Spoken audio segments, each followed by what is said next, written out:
So minimal, I mean, we have seen the second stage separator. What is the next equipment? Let's go to the stripper. H2S stripper. S2S, S2S. S2S stripper, okay. Yeah. Yeah. So these are the S2S stripper. So we will start with DPAH. Yep. So I will share the P and ID. Which page? This one? That one.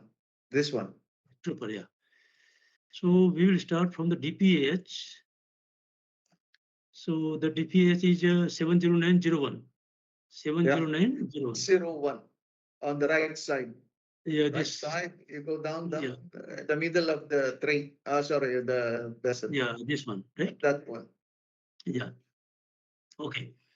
So just to qualify, this is the process subset. If there is a process subset or blockage, or we will qualify here abnormal condition.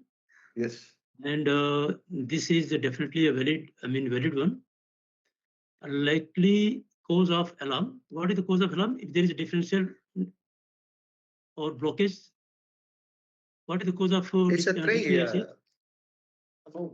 If you block the crude outlet, you will have high differential pressure high. Correct. It's a tray block, right? Yeah. Because this is a tray delta P. So that means there is already some blocking in these trays. Not only blocking the tray, blocking in one pulse may cause high differential pressure across the Yeah. Can we see